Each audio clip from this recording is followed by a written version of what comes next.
Helo na a chroeso ato ni. Dyma'r ail gyfres o bodlediad Sgwrs, ac fel yn y gyfres gyntaf, mi fydda i, Trystan Ellis-Morris, yn cael y fraint o sgwrsio efo myfyrwyr o bob oed am bynciau sy'n berthnasol iddyn nhw a'u lles a'i iechyd meddwl.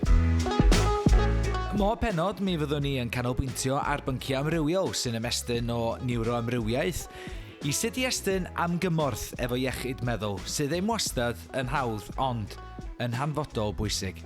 Mi fyddwn ni'n trafod yn agored ac yn rhannu profiadau personol ac yn gwneud hynny yng nghwmni cwnselwyr gwahanol fel eu bod nhw wrth law i roi arweiniad a gwybodaeth. Bydd y myfyrwyr sy'n ymuno efo ni yn astudio mewn amryw o brifysgolion a cholega o bob cwr o Gymru a thu hwnt. Yn ogystal, bydd nifer o leisiau cyfarwydd iawn ym myd podlediadau a chyfryngau Cymraeg yn ymuno, a rhai sy'n dylanwadu'n bositif drwy rannu profiadau gonest ar-lein neu ar bapur. Y bwriad ydy rhannu profiadau, rhannu'r baich, rhannu cyngor a rhannu gobaith. Mae croeso felly i chi ymuno yn y sgwrs. Byddwn ni ddim yn gwybod le fi heddi heb redeg, achos dwi'n teimlo fel na dde achub fi rhaid mynd i man tywyll mewn ffordd. Celf yn gallu cario lot o ryw baggage, dwi'n teimlo o'r ysgol, o'n i'n gallu gwneud llun, dwi'n yn gallu peintio. So ni wedi jyst gallu dweud, anghofio chyna de, y broses sy'n bwysig. Fi jyst yn cael bod yn y dŵr a mae'n mor dda i ni, gallu nofio am beth. Mae'n jyst ffordd dda i fel ddechrau'r diwrnod dwi'n credu ac fel, jyst adrenalin hwnna and just fel natural, like caffeine. Mean hit. Yn y benod tro yma, mi fyddwn ni'n trafod y pethau bychan hynny allwn ni wneud i helpu i gadw'n meddylio'n iach. Yn gwmni mi, mae Gwawr Roberts, cwnselydd a psychotherapydd celf ym Mhrifysgol Bangor, Cara Walters a Katie Phillips, y ddwy yn astudio ym Mhrifysgol Abertawe. Yn ogystal, mae Caris Hedd Bowen sy'n hyfforddi pobl i nofio mewn dŵr agored, a Connagh Howard, hyfforddwr personol ac ysgogwr ar myf.cymru.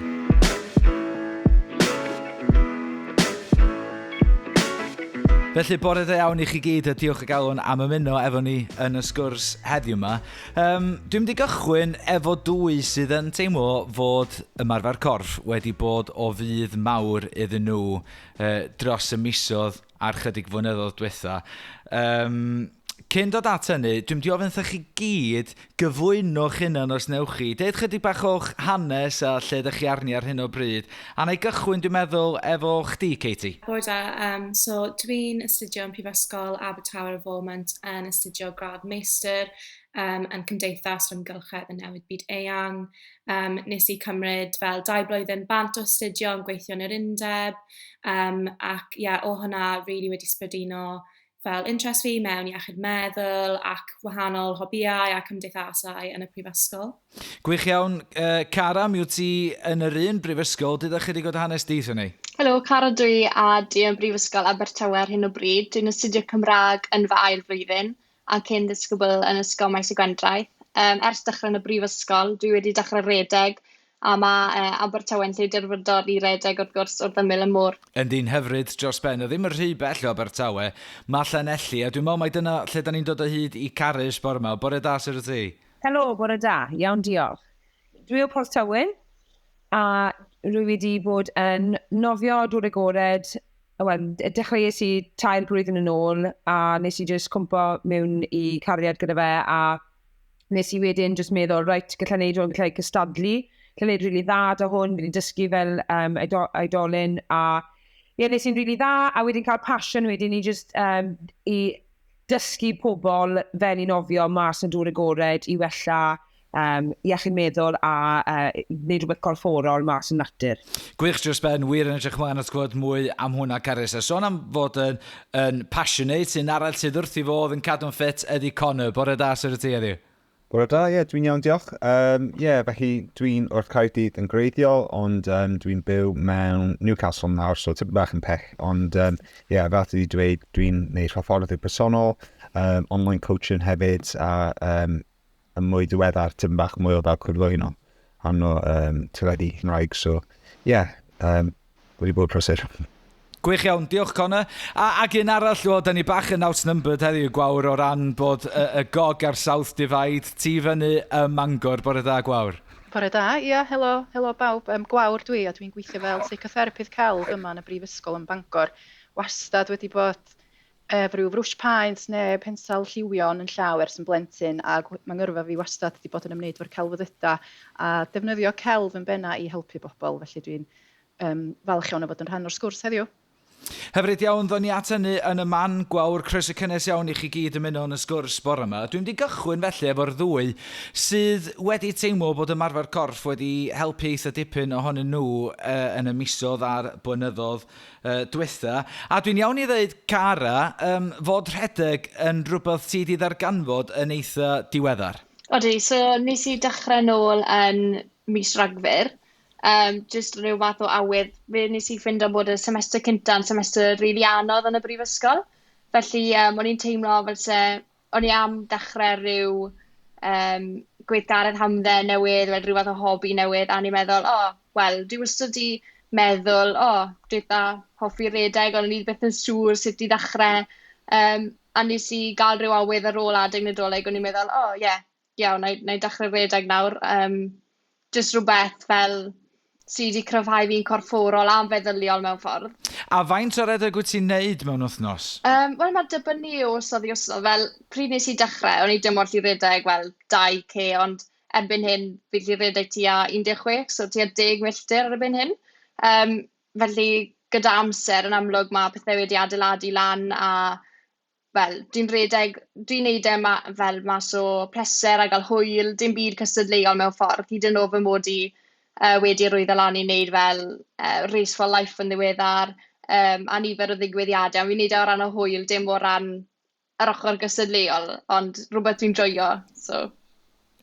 O na rhywbeth, Cara, nath ysgogi chdi i fynd i edrych am rhedeg? O na fwlch oeddech chdi'n teimlo yn dy fywyd di, neu oeddech chdi'n edrych o bosib am ryw fath o achubiaeth yn y cyfnod yna yn dy fywyd? Bendant. So, yn ystod y semestr cynta, oedd llawer o waith yn y brifysgol a lot o pwysau gwaith.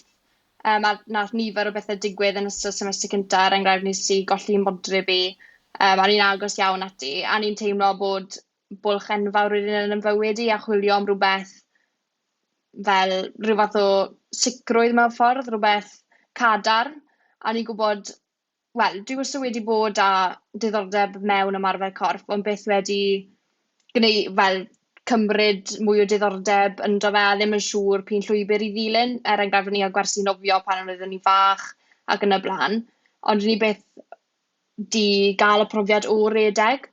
O'n i'n meddwl bod redeg yn just ffordd dda o just cychwyn arni a adeg Nadolig, o'n i'n meddwl nôl adre yn amlwg, o'n i bant am mis, felly os dim lot o lefydd i redeg nôl adre, felly o'n i'n meddwl, wel, na i prynu treadmill. So, oedd na'r man cychwyn, a wedyn amser o'n i nôl yn Abertawe wedyn, o'n i'n redeg wrth ymyl y môr. Felly, digon o lefydd i redeg ac ymarfer, a wedi gwneud llwyth o ffrindiau trwy redeg hefyd, fel mae clwb redeg Cymraeg wedi dechrau'n gyfyrddin yn ddiweddar. Felly, jyst ffordd o wneud ffrindiau hefyd. A sut mae pethau erbyn hyn wedi gwella ers i chdi ffeindio bod rhedeg yn rhywbeth ti'n fwynhau wneud? Bendant, fel byddwn ni ddim yn gwybod le fi heddi heb redeg. Fel, achos dwi'n teimlo fel nath achub fi rhaid mynd i man tywyll mewn ffordd, achos oedd siwr gymryd o gwaith gyda brifysgol, a mae jyst yn rhywbeth i mwynhau yn amser hamdden, fel chi'n neud e ben eich hunain, neu gyda ffrind, mae lan i chi fel i chi'n neud e le chi'n mynd redeg, faint amser chi'n mynd, pa mor bell chi'n mynd, mae popeth yn lan i chi, a hefyd mae wedi cryfhau fi yn gorfforol a'n feddyliol, rhywbeth o'n i ddim yn disgwyl, ond mae fe'n rhywbeth sydd wedi helpu fi ymlacio hefyd mewn ffordd. Diolch i ti, Cara, am rannu dy brofiad yma nag un arall sydd wedi ffeindio rhyw fath o gysur mewn rhedeg yn ddiweddar a nofio gwyllt ydy Katie sydd yn ymuno efo ni o'r brifysgol yn Abertawe. Katie, dwi ti ddim yn ddiarth i bodlediad sgwrs, mi wyt ti wedi cymryd rhan mewn un pennod yn barod yn trafod yn eitha agored am dy brofiad efo iselder a gorbryder, a bod chdi hefyd yn y broses ar hyn o bryd o ddod o hyd i asesiad ar gyfer ADHD. Lle ti arni ar hyn o bryd Katie, yn y broses yna? Wyt ti dal yn y broses o aros? Dal yn y broses o aros. Does ddim y pwyntiad arall tan mis Medi, so eitha sbel, ond fel, dwi dal yn fel wneud research fy hunain wrth i fi aros. Ond rhedeg a nofio gwyllt yn cadw chdi yn eitha prysur. Ti da chydig o hanes o ran hynny felly, ta Katie? Ie, fel dwi'n credu fi'n y math o person sy'n hoffi arbrofi gyda wahanol fel hobbyau. So dwi wedi trio lot o bethau fel tymor diwethaf nes i wneud aerial pole, sydd yn actually really galed, ond nes i joio hynna, ond tymor yma dwi wedi dechrau wneud fel y wild swimming, a hefyd dwi'n wneud couch to 5k. So dwi jyst yn trio ffeindio pethau sydd dwi'n joio wneud ac sydd ddim yn teimlo fel ymarfer corff math o beth, a jyst yn hoffi fel yr endurance math o beth a y ffordd dwi'n teimlo ar ôl.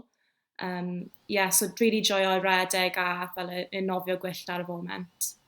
Mae nofio gwyllt wedi dod yn rhywbeth eitha poblogaidd yn ddiweddar. Be oeddech chi'n wybod felly am nofio gwyllt cyn cychwyn arni? Fel, roedd fi'n meddwl roedd pobl yn insane. Fel pam bydden nhw'n eisiau wneud hynna i hunain nhw. Ond wnaeth clwb fel Cymdeithas dechrau yn y prifysgol, ac roedd fi'n gweld mwy o fel ffrindiau fi yn dechrau ymuno, ac dwi'n credu mae ganddyn nhw dros fel 300 o members nawr, so mae'n grŵp eitha fawr, ac roedd fi'n meddwl bydd yn ffordd dda i trio fe gyda fel grŵp o pobl a fel y cymuned supportive hwnna. Ac roedd hefyd un o merched ar cwrs fi yn y fel committee o'r cymdeithas. Ac roedd hi yn dweud am y benefits o pobl gyda ADHD, so roedd fi'n fel, falle bydd hyn yn helpu fi. Nes i sylwi fel ar ôl, mae'n just fel y clarity, fel dwi ddim yn fel fel meddwl am pethau, ac mae'n just ffordd dda i fel ddechrau'r diwrnod dwi'n credu, ac fel, just adrenaline hwnna, and just fel natural, like caffeine, dopamine hit.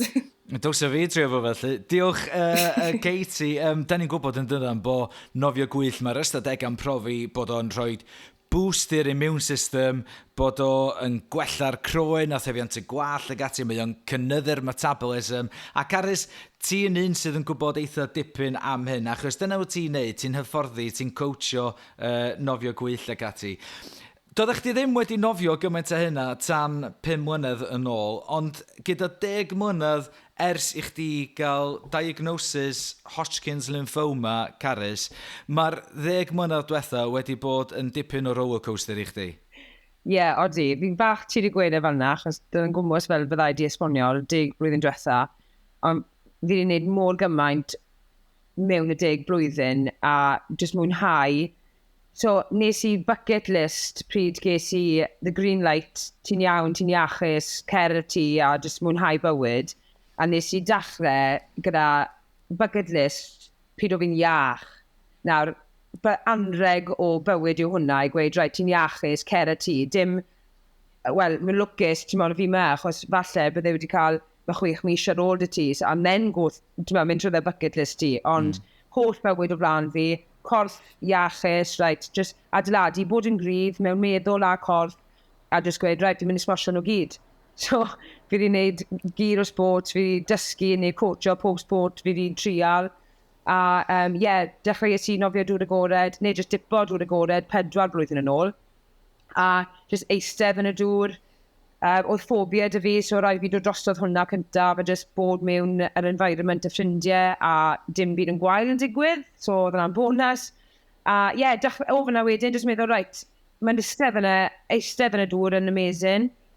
O fi'n ferch, o fi wastad yn becso beth o fi'n meddwl fel pa faint o colydd arno, eyelashes, eyebrows, gwallt. A wedyn pryd dechreuais i'n dipo yn y dŵr agored, o fi wedi newid yr amser o fi yn wastraffu edrych ar gwyneb fi pob diwrnod a wneud rhywun arall pob dydd. I just beicio flat out lawr y môr, cael hwyl dy ffrindiau, beicio gytre, mynd i gwaith. So, oedd yna jyst i seto fi lan o rili. So, gyd y pethau fi wedi wneud yn y 10 blwyddyn, mae nofio jyst wedi transformo fi mewn i rhywun sy'n just fel ti'n teimlo, na beth ti'n mo'n wneud, bynnag sy'n wneud ti'n teimlo'n dda, dyna beth mae ti'n neud. So, dechreuais i nofio tymed bach, wisgo goggles, a gyda ffrindiau fi'n gweud, o fi'n phone kit, ti'n modd, fi'n just troi plant o popeth, a just dysgu. So nes i just dysgu fi hunan, pen fi lawr. Nes i'n dda, a wedyn meddwl, gallai neud bym dda ar hwn. Oedd gyd o boys yn troi lan mewn wetsuit, a fi just mewn swimsuit, so fi'n skin swimmer. A fi'n meddwl fi'n mynd i pasio nhw un diwrnod. A dath y diwrnod, pasio si nhw, ta boys, a wedyn, bwco races, a nes i'n really dda, nillys i y season cyntaf fi, a wedyn, meddwl, ti'n modd, 28 blwydd oed, petrified o'r dŵr, i dod o hwnna, 2 blwyddyn ar ôl, i ennill races. Fi jyst yn cael bod yn y dŵr, a mae'n mor dda i ni, ni'n gallu nofio am byth. Ti'n gwybod be, Caris? Dwi'n teimlo'r egni yn dod trwy'r sgrin sydd gennych chdi fan hyn. Oedd Katie'n sôn yn gynharach bod hi'n cael, bod o fel rhyw fath o caffeine hit mynd i'r dŵr. Be ti'n deimlo ti'n gael felly o fynd i nofio gwyllt? So, y peth cyntaf dda i dysgu fi yw, mae'n dechrau mewn pen ti cyn ti'n dod at y dŵr. So, fel lot o bethau arall, felly beth ti ddim yn meddwl am bwyty fe, ond fi'n gwybod mae lot o pobl, o fi'n dechrau i yn y gampfa, a mae'n dechrau mewn meddwl ti cerdded i'r gampfa, neu gwe. Felly mae rhywun yn nerfus o'i trainers o'no, so mae gyd yn dechrau mewn meddwl ti cynta. So, na beth ydy di tiwno mewn i, reit, ymlacio, gwrando'r calon.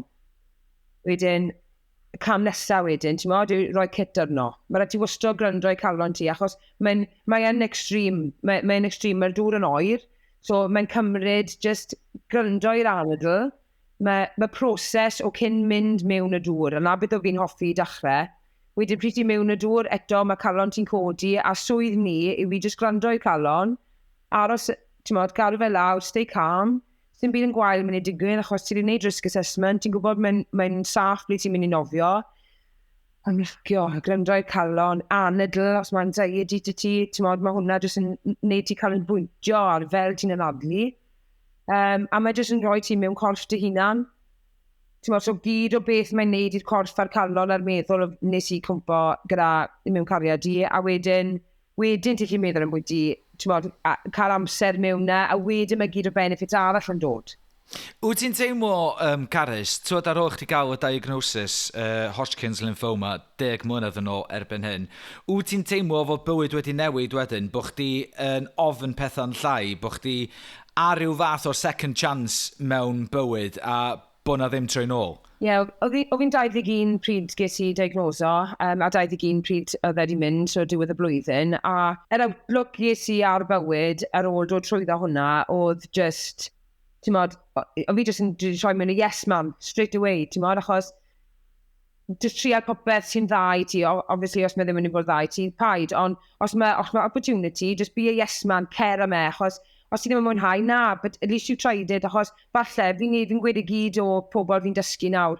Oedd ras gyda ni nos Wener yn lleol, a wedys i, falle bod rhywbeth yn digwydd fori, a beth ti ddim yn gallu neud e.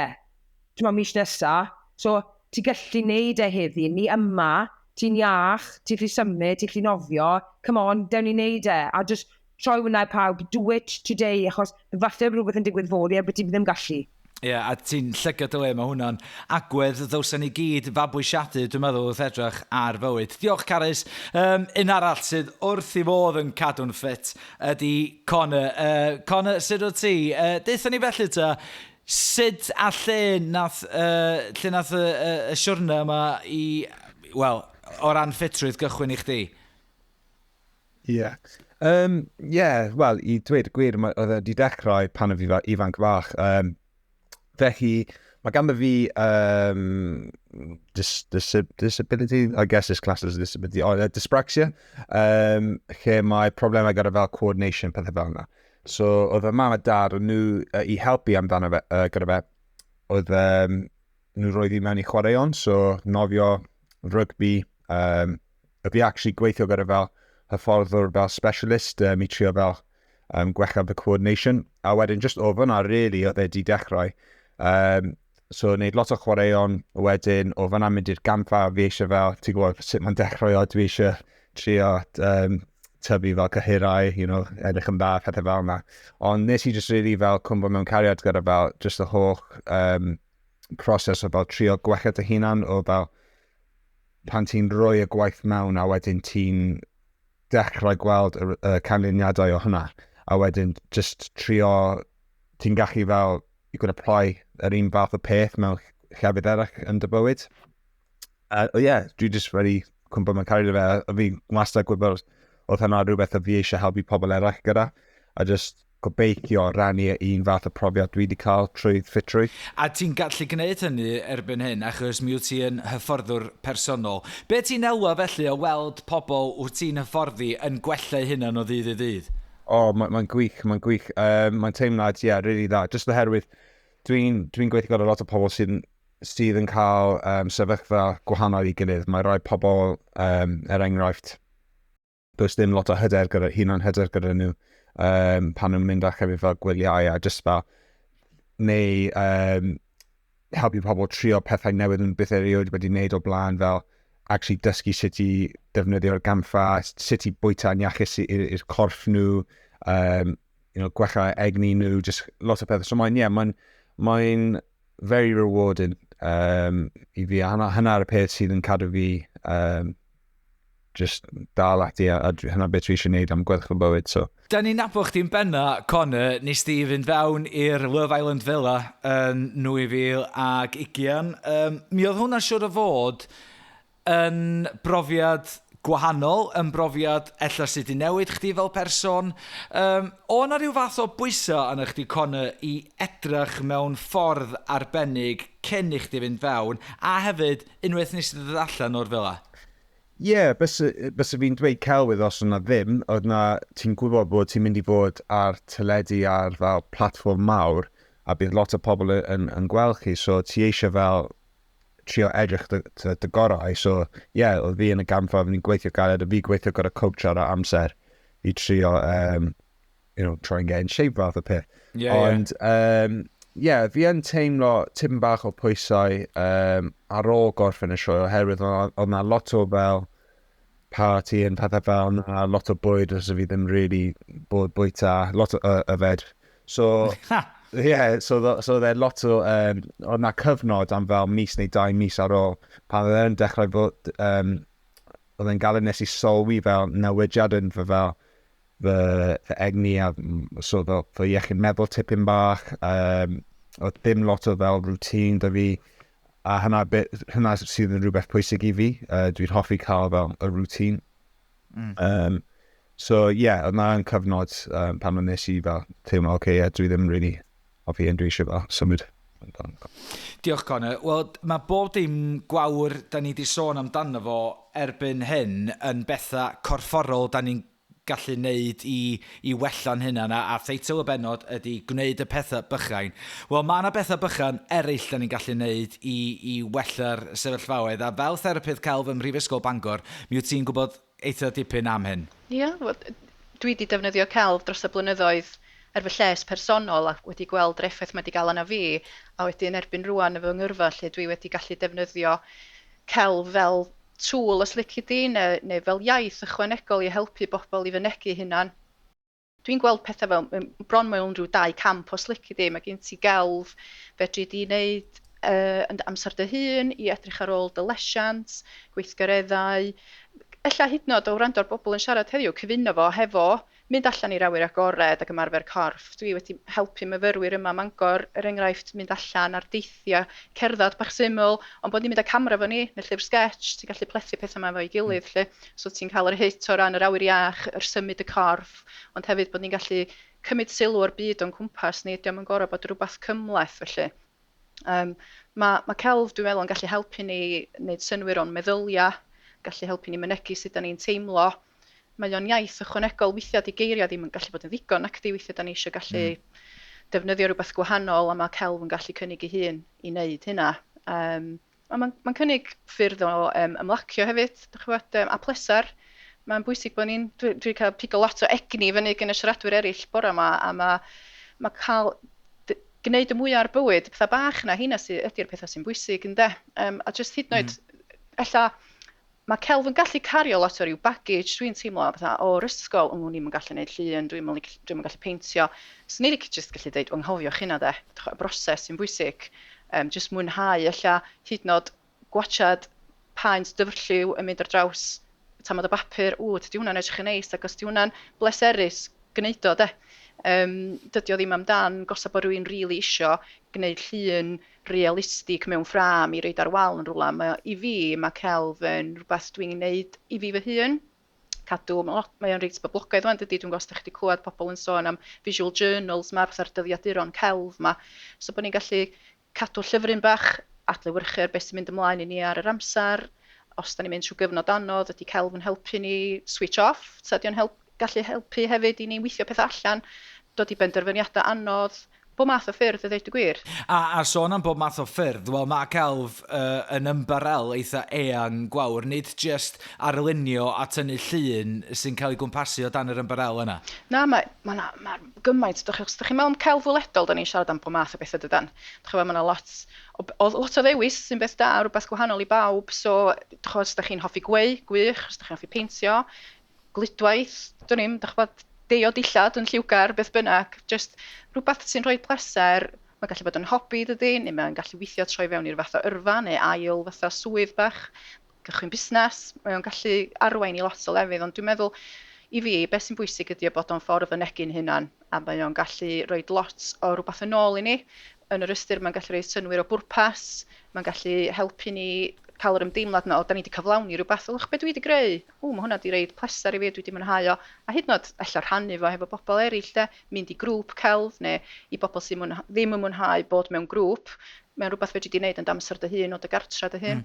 A ti wedi taro'r rhywlen ar ei ffen gwawr, really, achos y cymryd rhan sydd yn bwysig yn dweud, ti'n mynd gorfod bod yn dda yn efo, diolch yn angenrheidiol deud, mae'r pethau ti fwynhau fwyaf, di'r pethau ti ora ynddo fo, sydd yn symud y sgwrs yn ei flaen, a dwi'n wedi dynnu chdi nôl fewn Cara os gallai, fel un oedd ddim wedi rhedeg gymaint a hynny i gychwyn, i atgoffa pawb, nes di gychwyn rhedeg yn lle diweddar pan ges ti'r treadmill o gwmpas cyfnod yn Nadolig. Pa mor anodd oedd o felly cychwyn Cara, a fysa chdi wedi gwneud y cam yna i gychwyn rhedeg, ond i bai bod chdi wedi cael y treadmill y dolyg hwnnw? Wel, oedd yn profiad eitha anodd, achos yn amlwg oedd ddim unrhyw brofiad y fi o redeg, na o'n i ddim yn gwybod pa mor bell o'n i gallu redeg, faint amser o'n i gallu redeg am, ond dim pa mor gloi o'n i gallu redeg. Felly, nôl yn mis Hydref, nes i penderfynu mynd redeg lawr y bwys y môr yn y mwmbls. Des i drial y mas, a ni ddim yn gallu redeg 1k, o'n i ddim yn gallu neud e. A dath hwnna'n sioc mawr i fi. Ond wedyn, o'n i'n meddwl bod y ffaith jyst gael treadmill, jyst yn bod yna a mae fe'n gyfleus pryd mae angen e, os mae'n bwrw glaw tu allan, felly defnyddio fe. Felly dwi ddim rili'n colli llawer o fel routine mewn ffordd. Felly, dyna'r cam cyntaf, dyna sydd wedi yn ysgogi yn helpu llawer o ran ymarfer ac yn y blaen a wneud pellter penodol ac amser penodol. Ond falle, dyna sydd wedi rhoi'r hyder i fi. A mae hefyd wedi codi'n hunan hyder i hefyd wrth fel dwi nawr wedi ymuno clwb redeg cyfrwng Cymraeg yn Gyfyrddin a maen nhw'n redeg 5k fel bob nos lun. A mae hwnna'n rhywbeth hefyd, ond i bai bod fi falle yn gallu redeg 5k, falle bydden ni ddim wedi ymuno, ond mae rhyw fath o hyder wedyn. Yndi, dyna o'n i'n mynd i ddod at hwnna, achos mae'r hyder siwr o fod, oeddech chdi'n peidio mynd allan i redeg achos bod chdi ella yn teimlo rhyw fath o embarrass bod chdi roed yn neud o blaen, a bod chdi wedi cael yr hyder o redeg ar y treadmill yn y tŷ gyntaf cyn mynd allan i redeg, enghraifft, ar hyd y traeth yn y mymbws. Bendant. Felly o ran fel hyder, bydden ni wedi bod ar y treadmill falle amser yn ei gampfa fel 1 neu 2 waith fel yn y flwyddyn cyntaf a semestr cyntaf yn y brifysgol. Ni'n mynd ychydig bach i'r gampfa, ond o'n i'n teimlo bod gormod y bobl mewn ffordd. A ni'n teimlo falle bod redeg yn ffordd o fod yn awyr agored a just rhywbeth falle bydde ddim siw gymaint o bobl yn edrych arna i mewn ffordd. Sa'n siŵr fel i geirio hwnna, ond just o ran teimlo dan bwysau enghraifft fel o'n i'n lleid yn amser yn hunan, mynd le dwi eisiau, chymod, a just teimlo bod ddim unrhyw gystadleuaeth, just wneud yn amser yn hunan fel dwi eisiau.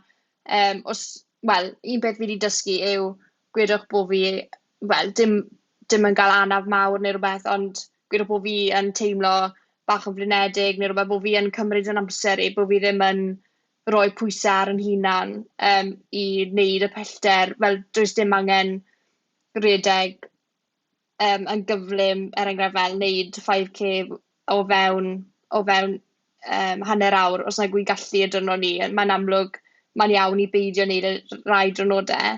Felly mae hwnna'n rhywbeth dwi hefyd wedi dysgu o ran yn feddyliol hefyd. Mae o wir yn teimlo, Cara, fatha bod chdi wedi dod o hyd i rhywbeth sy'n wirioneddol yn gwneud chdi deimlo yn hapus a bod o'n rhyw fath o ddihangfa weithiau bod chdi'n gallu mynd a dod o hyd i dy hapusrwydd. Odi, bendant, fel nes i redeg dros y Mair yn Gyfyrddin, a o'n i ddim yn teimlo unrhyw gysylltiad o llwyth o bobl na, ond o'n i jyst yn gwely'r holl ffordd rownd, o'n i jyst yn joio'r bwrlo yma. Oedd e jyst yn profiad, o'n i'n chwysu, ond o'n i'n joio, rhywbeth. Diolch i ti, Cara. Katie, be amdano chdi ta? Fysa chdi'n dweud bod chdi'n cael yr un mwynhad a Cara o fynd allan i redeg a nofio gwyll, ydy o'n ei chdi deimlo'n hapusach? Ie, yn bendant. Dwi'n credu mae'n just y teimlad o gweld fel beth mae cyrffu'n gallu wneud ac fel mae'n fel challenge i fi hunain really, fel pob tro i gweld fel pa mor bell dwi'n gallu mynd ac yn just gweld sut mae'n fel profi fel naeth Caris sôn am fel anadlu, dwi'n really wedi sylwi ar y wahaniaeth o hwnna. So mae gen i asthma ac dyna pam roedd fi ddim yn redeg o'r blaen, ond trwy wneud fel y nofio gwyllt a redeg, mae'n really helpu fi fel cael yr asthma'n controlled ac dwi hefyd yn wneud yoga sydd really wedi helpu dysgu fi y ffordd o anadlu trwy fel hystymwg ac fel just wneud fel y deep breaths ac wedyn mae'n wneud e'n lot haws ac dwi'n actually ffeindio redeg yn lot haws i gymaru pan oedd fi'n ifancach ac yn falle iachach. So, sa'n siŵr am fel y connection hwnna, ond just, dwi'n really joio fel yr anadlu trwy wneud so hwnna'n wneud synnwyr. A be fydde ti'n deud, Katie, wrth rhywun o bosib sydd yn gwrando, be fydde ti'n deud wrth rhywun i annog neu i ysgogi rhywun i fynd i wneud rhywbeth sydd yn eitha diarth iddyn nhw, dyn nhw rioed wedi drio o blaen? Fi jyst yn dweud i trio fe ac wneud e mewn y ffordd sydd yn fwy cyffyrddus i chi, fel nes i dweud gyda redeg, dwi'n wneud couch to 5k ac dwi'n teimlo'n eitha sylu weithiau oherwydd dwi'n fel stop a start o trwy'r amser, so dwi'n redeg wedyn cerdded. So mae pobl yn probably edrych yn fi'n meddwl beth dwi'n wneud, ond mae'n just mynd at pace ti'n gallu wneud a wneud am dy hunain. So os bydd fi'n just yn mynd mas a trio redeg 5k, fel bydd fi ffili, ond oherwydd dwi'n wneud mewn chunks bach, bydd hwnna'n helpu fi fel yn y long term. Ac as y nofio gwyllt hefyd, fel mae pawb yn wneud amseroedd wahanol, fel tro cyntaf nes i mynd mewn am fel 1 funud, fel ac roedd pobl arall mewn yna am fel 20 minutes. So mae'n just wneud meddwl am dy hunain a beth ti'n gallu wneud a paid poeni am fel beth mae pawb arall yn wneud ac os maen nhw'n wneud yn well na ti neu beidio. Gwych, Katie, a Caris, dwi'n siŵr bod clywed rhywun fel Katie yn siarad mor angerddol am wneud rhywbeth fel nofio gwyll, rhywbeth sydd yn golygu gymaint i chdi. Wel, mae'n siŵr bod hwnna'n i chdi deimlo yn rili cynnes a lyflu tu mewn. Mae'n, a fi'n just mor fach. Mae pawb, mae'r community wedi tyfu yn masif a chi'n gweud mae'n poblogaeth, ond mae lot o pethau yn dod yn poblogaeth a falle ddim yn dda, ond mae hwn yn peth mor dda, mae dim byd negatif, a fi'n hoffi beth ddwedodd Katie fyna nawr hefyd, achos pryd chi'n dechrau rhywbeth newydd, fe maen nhw'n gweud yn Saesneg, it's okay to suck at something new. So mae'n iawn ddim i fod yn professional yn syth. Ni'n dysgu i wneud popeth mewn bywyd. Ni'n cael ei geni, ni'n cael ei dysgu fel i cerdded, fel i bita, fel i wneud popeth. So, dim age limit, ond beth ti'n gallu dysgu. So, just, dilyn mas o comfort zone ti, gweud, sa'n gwybod beth y byd fi'n wneud, pwy sy'n gallu helpu fi, fel gallai dod yn wella, fel lla mwynhau mwy. Caris, mi wyt ti yn rhyw fath o superwoman.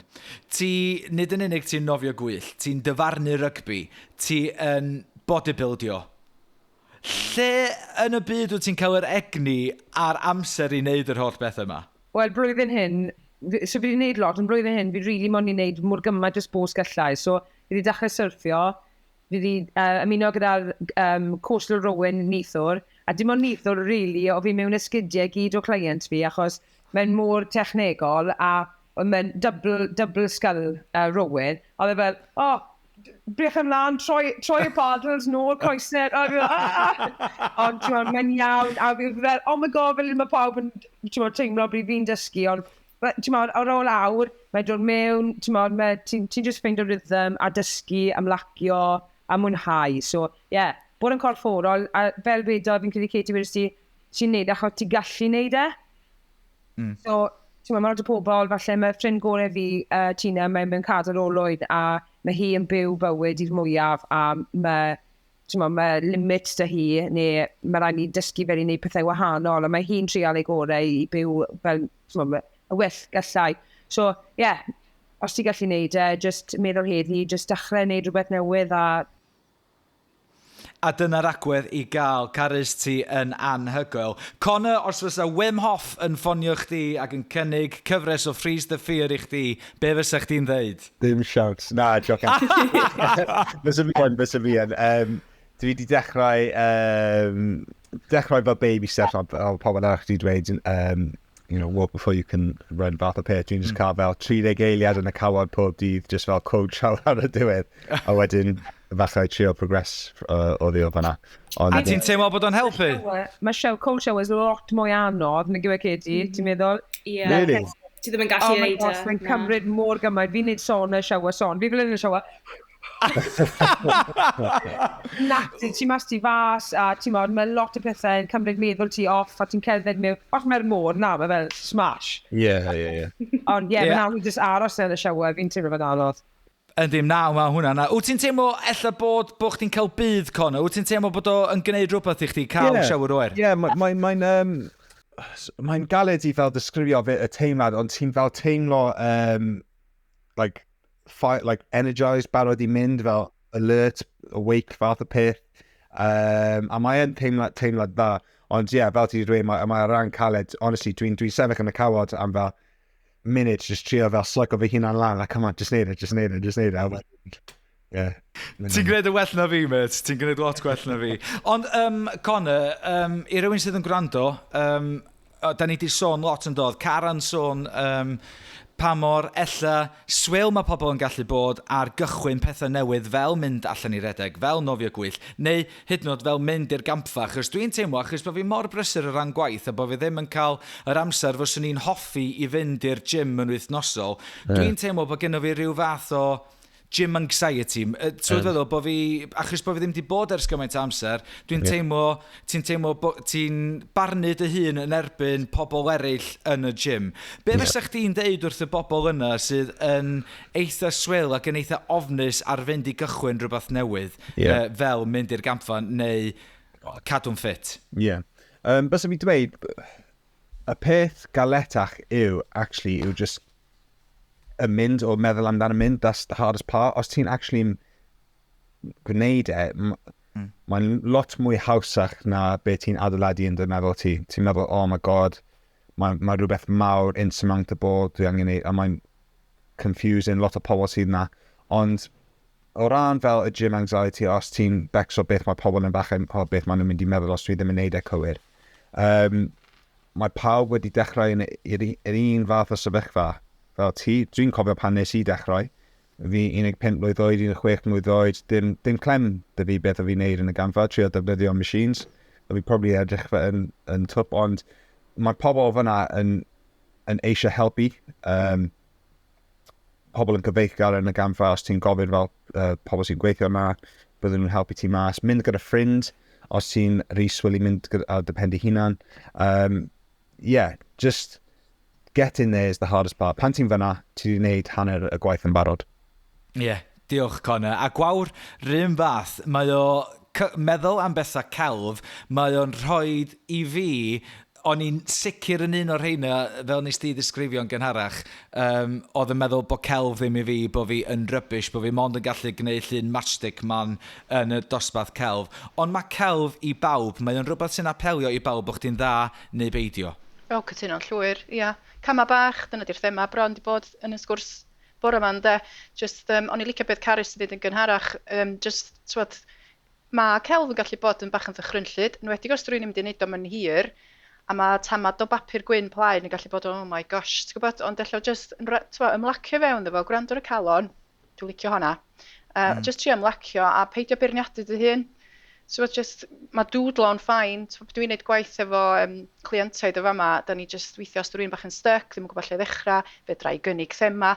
Ond os wyt ti ar ben dy hun, mae yna lot o bethau ar gael ar y we i ysbrydoli rhywun. Mae yna lot o prompts yna, lot o ysbrydoliaeth.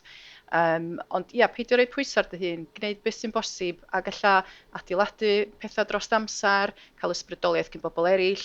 Neu mae'n arbrofi, trio gwahanol bethau, alla bod un math o gelf ddim yn siwtio chi, wel peidiwch a gadael hwnna licha dŵr oer. Byd yn neud fo nofio gwyllt ar ben o lle. Ond bod chi'n just yn trio beth gwahanol a cael plesar. Fi wedi bod yn gwneud lot o bethau corfforol dros y 10 blwyddyn diwetha, ond fi wedi dechrau wneud cross-stitch. So, oedd mam gi fi wedi dechrau pisyn eitha fawr a oedd hi jyst wedi colli ymynedd a jyst ddim ond eisiau gorffen e. So wedi si, na i gorffen e ti. So dechreuais i hwnna a ti'n modd i eistedd mewn un lle a canolbwyntio a rhoi meddwl ac wneud rhywbeth yn eistedd llonydd. Fi wedi rili cwmpo mynd i cariad o hwnna hefyd. Ie, yn ymgolli na de, ymgolli yno fo. Ac mae bywyd mor brysur dydi, mae meddyliau ni'n gallu bod on trwy'r amser. Cos ti'n gallu mynd i'r flow, i'r zon na, a bod hwnna yn rhaid bach o ysbaid i chdi, mae o'n slofi ni lawr, yn ymlacio, mae hynna'n wych o beth, dydi? So, tro nesaf, da ni'n 6 efo'n gilydd ar y podcast nesaf gobeithio. Da ni eisiau gweld y cross-stitch mae Caris os gweld i'n dda, oce? Da ni eisiau chdi ddod efo i ni gyd gweld. Mae'n impressive. Fi'n proud of it, actually. Gret. Diolch o galon, dwi wir wedi joio'r sgwrs yma. Cyn i ni fynd, Caris yn sydyn iawn, mae rhaid i ni sôn yn sydyn am beryglon nofio gwyll. Yn sydyn iawn i gloi, brawddeg os gallu di, jyst i sôn am pa mor bwysig ydi bod yn ofalus wrth gamu mewn i'r môr. Wrth gwrs. So, ni'n neud ei mwynhau, ond os ni ddim yn ddiogel, ni ddim yn ei mwynhau. So, dyna'r peth cyntaf mae'n chi'n meddwl am. So, os chi'n mynd i dipo neu nofio rhywle chi ddim wedi bod o blaen, mae'n rili bwysig i gofyn, mae lot o grŵps rownd nawr mewn, mor gymaint o'r llefydd ni'n mynd i nofio neu dipo mewn. So, jyst gofyn falle ar y lai, gofyn os grŵps ar social media edrych ar y we. Mae jyst yn rili bwysig chi'n ddiogel, beth mae'n mewn yn jyst meddwl, mae'n natur, mae'n môr prydferth, mae'n lle lot mwy, mae'n lot yn gryfach na nian. Gwrando i corff ti, os ti'n oeri, dyn y mas, wneud yn siŵr mae popeth yn barod, gyda chi digon o dillad twym, rhywbeth i hifed yn cynnes, fi'n i haderno, dillad twym, snac iachus, a'n grŵp a moral y dda. Gwych dros ben, cyngor arbenigol iawn gen Caris y fanna. Diolch o galon i'r 5 ohonoch chi. Offa chi i gael siawr oer rwan, a dwi'n mynd i ffonio Wim Hof i ddweud bod Connagh ar y ffordd. Diolch o galon i'r 5 ohonoch chi. Diolch yn mor iawn. Diolch. Diolch unwaith eto i'n gwesteion ni heddiw i Katie, Cara, Caris a Connagh. All the seas heddiw yma ac i'n cwnselydd ni Gwawr. Dwi'n meddwl mai be da ni di ddysgu a sydd wedi dod yn amlwg dros yr hanner awr ddwytha ydy fod bod tu allan yn rhoi catharsis naturiol i'r enaid rwsyd yn ogystal â'r pethau creadigol fel y cross-stitchio fel a Caris yn sôn amdano nhw, y tynnu lluniau a'r ffotograffiaid sydd yn ogystal yn gwneud yr un lles. Cofiwch am wefan myf.cymru am bob math o wybodaeth am iechyd a lles myfyrwyr. Trystan Ellis-Morris ydw i, Branwen Davies a Meic Paris sy'n cynhyrchu ac mae'r podlediad yma yn gynhyrchiad gan Bengo Media ar ran Prifysgol Bangor, Prifysgol Aberystwyth a Phrifysgol Cymru y Drindod Dewi Sant. Ariennu'r sgwrs gan Gyngor Cyllido Addysg Uwch Cymru. Tan tro nesaf felly, diolch am eich gwmni. Ta-ra!